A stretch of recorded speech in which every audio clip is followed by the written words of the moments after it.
तो दोस्तों आज हम फिर से आपके लिए लेकर आए हैं देश दुनिया की तमाम ताजा बड़ी खबरें। सबसे पहली बड़ी खबर में आपको बताएंगे दोस्तों कि गाजा पट्टी में जंग के बीच इजराइल पर हमले की तैयारी कर रहा ईरान। अमेरिका से कहा अलग हट जाओ वरना आप पर भी करेंगे हमला, नेतन्याहू के लिए झटका। ईवीएम में गड़बड़ी के चलते सुप्रीम कोर्ट ने लगाया बैन, चुनाव आयोग ने बताया सच। मुख्तार अंसारी के खाने के नमूने की जांच करने दोबारा से जेल पहुंची जांच टीम, बैरक खुलवाकर की गई पड़ताल, सवालों की लगी झड़ी, अफसरों को आया पसीना। मुख्तार अंसारी की मौत के मामले में कई अधिकारियों को हो सकती है जेल। हजरत अली पर विवादित टिप्पणी करने के बाद बाबा धीरेन्द्र शास्त्री के खिलाफ लखनऊ में केस दर्ज, सोशल मीडिया पर हो रही है गिरफ्तारी की मांग, धीरेन्द्र शास्त्री कभी भी जा सकता है जेल। गाजा पट्टी में जंग को लेकर इजराइल के विरोध में उतरी मोदी सरकार, इजराइल के 2 टुकड़े कराकर अलग फिलिस्तीनी देश बनाने के पक्ष में किया मतदान, इजराइल को भारत से लगा झटका। 8वीं फेल कंगना रनावत ने नेताजी सुभाष चंद्र बोस को बताया भारत का पहला प्रधानमंत्री, तो लोगों ने पूछे सवाल, कहा कंगना रनावत का आईक्यू लेवल है बिल्कुल बेकार, कंगना रनावत है अनपढ़। तो दोस्तों सभी खबरों को आपको एक एक कर बताने वाले हैं, वीडियो को लाइक कर चैनल को सब्सक्राइब कर दें। इसी पर तो दोस्तों अगली खबर की ओर, तो गाजा पट्टी में जंग के बीच इजराइल पर हमले की तैयारी कर रहा ईरान, अमेरिका से कहा अलग हट जाओ।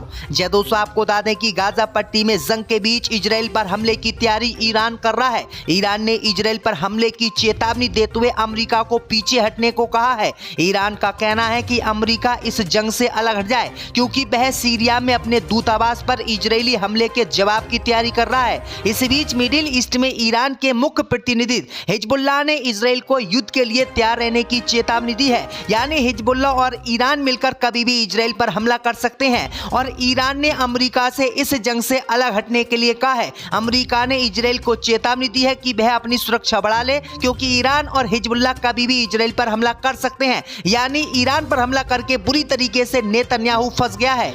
इसी बीच पर तो दोस्तों अगली खबर की ओर, तो ईवीएम में गड़बड़ी के चलते सुप्रीम कोर्ट ने लगाया बैन, चुनाव आयोग ने बताया इसके पीछे का सच।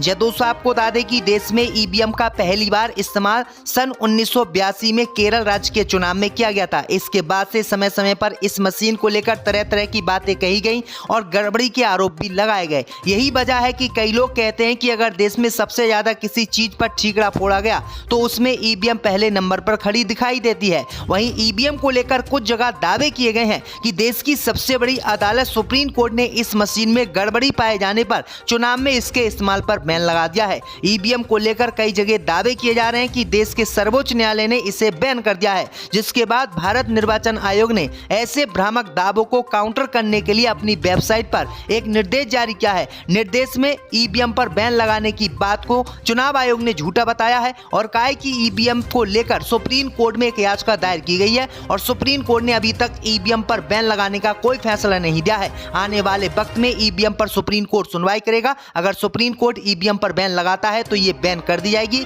अन्यथा इसी से देश में चुनाव कराए जाएंगे। यानी सुप्रीम कोर्ट की जो बैन लगाने की बात थी उसको चुनाव आयोग ने गलत बताया। इसी बीच पर तो दोस्तों अगली खबर की ओर, तो गाजा पट्टी में जंग के बीच फिलिस्तीनियों के पक्ष में यूएन में भारत ने किया वोट, इजराइल को दिया झटका।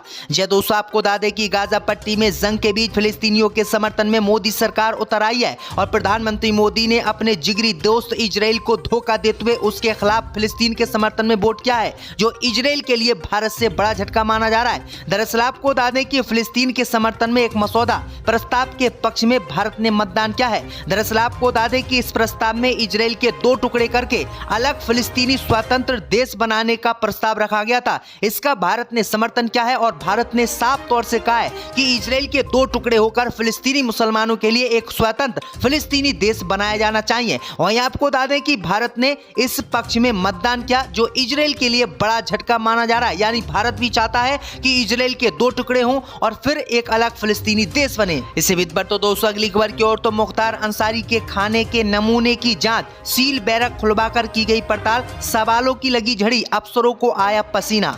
जब दोस्तों आपको बता दें कि मुख्तार अंसारी की मौत के 8 दिन बाद बैरक खुलवाकर न्यायिक टीम ने बर्तनों से खाने के अवशेषों और पानी के सैंपल जेल में जाकर लिए हैं, जिनको जांच के लिए भेज दिया गया है। इसके अलावा टीम ने जेल में धीमा जहर देने के आरोपों के बाद निलंबित जेलर व 2 डिप्टी जेलरों के बयान लिए हैं। डॉक्टरों द्वारा किए गए बयानों की कॉपी भी जांच टीम ले गई है। करीब 4 घंटे टीम के सदस्यों ने साक्ष्य जुटाए हैं। बांदा जेल में बंद मुख्तार अंसारी की 28 मार्च को मेडिकल कॉलेज में मौत हो गई थी।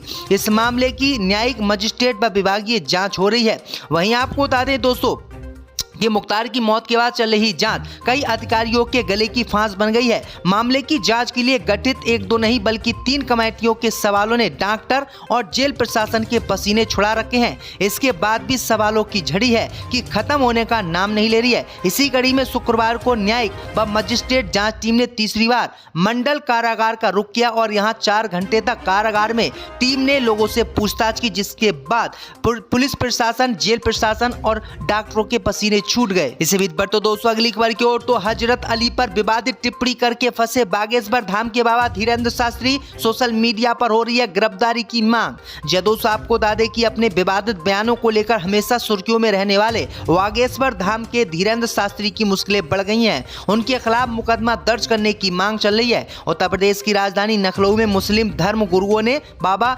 बागेश्वर धाम के खिलाफ मोर्चा खोल दिया है। शुक्रवार को उनके खिलाफ तहरीर देकर FIR दर्ज करने की मुस्लिम समुदाय ने मांग की है। मामला इतना बढ़ गया है कि सोशल मीडिया प्लेटफॉर्म ट्विटर पर बाबा धीरेन्द्र शास्त्री ट्रेंड करने लगे हैं। ट्विटर पर अरेस्ट धीरेन्द्र शास्त्री ट्रेंड कर रहा है। मुस्लिम धर्म गुरु अब्बास ने लखनऊ में कोतवाली में जाकर तहरीर देते हुए धीरेन्द्र शास्त्री ने मुस्लिमों की आस्था को ठेस पहुंचाई। इसी को लेकर उनको गिरफ्तार करने की मांग की गई है। तो ये बड़ी अपडेट आई दोस्तों, क्योंकि उन्होंने हजरत अली पर विवादित टिप्पणी की थी। तो बाबा धीरेन्द्र शास्त्री ने माफी मांग ली, लेकिन फिर भी मुस्लिम समाज उनकी गिरफ्तारी की मांग कर रहा है। इसी बीच पर तो दोस्तों अगली खबर की ओर तो नागरिकता संशोधन कानून पर फिर से बरसे असुद्दीन ओवैसी, कहा झूठ बोल रही है बीजेपी, इसका मकसद मुसलमानों की दोहरी नागरिकता। दोस्तों आपको बता दें कि AIM के मुखिया असुद्दीन ओवैसी ने एक बार फिर से नागरिकता संशोधन कानून के खिलाफ मोर्चा खोल दिया है। ओवैसी ने कहा है कि मैं संसद में जब CA बिल फाड़ा तभी कहा था कि CAA NPR और NRC से जोड़कर देखना चाहिए। मैं शुरू से यही बोल रहा था, ये लोग झूठ बोले हैं। असुद्दीन ओवैसी ने कहा कि CAA को NPR और NRC के साथ जोड़कर देखा जाना चाहिए। ये सही साबित हुआ है। अमित शाह ने लोकसभा में कहा और आज राजनाथ सिंह ने कहा कि CAA NPR NRC का लक्ष्य भारत में गरीबों, दलितों और अल्पसंख्यक मुसलमानों को राज्यविहीन बनाना है। असुद्दीन ओवैसी ने कहा है कि नागरिकता संशोधन कानून का मैं 2019 से विरोध कर रहा हूं, क्योंकि ये मुसलमानों की नागरिकता छीनेगा। इसी बीच पर तो दोस्तों अगली खबर की ओर तो बीजेपी की स्थापना दिवस पर प्रधानमंत्री मोदी ने कार्यकर्ताओं को दी बधाई, बताया देश की सबसे पसंदीदा पार्टी। दोस्तों आपको बता दें कि प्रधानमंत्री मोदी ने पार्टी के 44वें स्थापना दिवस के अवसर पर भारतीय जनता पार्टी को भारत की पसंदीदा पार्टी बताते हुए कार्यकर्ताओं को बधाई दी है। प्रधानमंत्री मोदी ने पार्टी कार्यकर्ताओं को शुभकामना देते हुए कहा कि बीजेपी ने हमेशा राष्ट्र प्रथम के आदर्श के साथ देश की सेवा की है। प्रधानमंत्री मोदी ने ट्वीट करके कहा कि आज भारतीय जनता पार्टी की स्थापना दिवस पर मैं भारत भर के सभी साथी पार्टी कार्यकर्ताओं को शुभकामना देता हूं। मैं भी बड़ी श्रद्धा के साथ उन सभी महान महिलाओं पुरुषों की कड़ी मेहनत, संघर्ष और बलिदान को याद करता हूं, जिन्होंने वर्षों में हमारी पार्टी का निर्माण किया है। मैं बड़े विश्वास के साथ कह सकता हूं कि हम भारत की पसंदीदा पार्टी हैं, जिसने हमेशा राष्ट्र प्रथम के आदर्श वाक्य के साथ काम किया है। इसी बीच पर तो दोस्तों अगली खबर की ओर तो मौलाना तौकीर रजा खान के खिलाफ ED की जांच कराने की मौलाना तौकीर रजा खान की बहू ने की मांग। मौलाना तौकीर रजा की बढ़ सकती है मुश्किलें। दोस्तों आपको बता दें कि बरेली के मौलाना तौकीर रजा खान की संपत्ति की ED से जांच कराने की मांग उनकी बहू ने की है। दरअसल आपको बता दें कि मौलाना तौकीर रजा खान के खिलाफ ED की जांच कराए जाने की मांग निदा खान ने की है। उन्होंने कहा कि हम मौलाना तौकीर रजा के बारे में पढ़ते हैं और सुनते आए हैं। उन्होंने बहुत सारे धरने प्रदर्शन किए हैं, साथ ही CAA और NRC को लेकर आए दिन धरने किए हैं। उन्होंने हिंदू मुस्लिम दो पक्षों को भिड़वाने का काम किया है। निदा खान ने आगे कहा है कि सबको पता है कि यूपी में बीजेपी गवर्नमेंट है, यहाँ लॉ एंड ऑर्डर बहुत ज़्यादा सख्त है। देखा जाए 2010 के दंगों में वह सीधे सीधे आरोपी हैं और 3 गैर जमानती वारंट भी जारी हो चुके हैं। इसके बाद भी वह हिरासत में नहीं आए हैं और ना ही कोर्ट में पेश हुए हैं। लगातार तौकीर रजा के वीडियो आ रहे हैं, वह ठीक वीडियो में दिखाई देते हैं और उनकी मेडिकल रिपोर्ट कभी भी बाहर नहीं आती है, सिर्फ वह बातें ही कर रहे हैं, उनकी मेडिकल रिपोर्ट गायब है। इसी बीच पर तो दोस्तों अगली खबर की ओर तो 8वीं फेल कंगना रनावत ने नेताजी सुभाष चंद्र बोस को बताया भारत का पहला प्रधानमंत्री, तो गोदी मीडिया ने लगाई फटकार।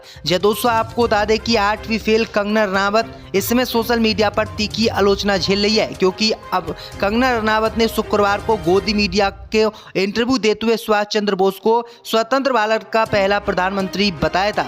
वहीं आपको बता दें कि इस गलती को उन्होंने फिर से दोहराया। वहीं आपको बता दें कि गोदी एंकर ने जो है इनको रोका भी था, लेकिन गोदी एंकर के रोकने के बावजूद भी कंगना रनावत नहीं रुकी और सुभाष चंद्र बोस को पहला भारत का प्रधानमंत्री बताया, जबकि भारत के पहले प्रधानमंत्री पंडित जवाहरलाल नेहरू थे। तो ये 8वीं फेल कंगना रनावत का IQ लेवल इतना वीक है कि इसको यही नहीं पता कि हमारे भारत स्वतंत्र भारत का पहला प्रधानमंत्री और पहला राष्ट्रपति कौन था।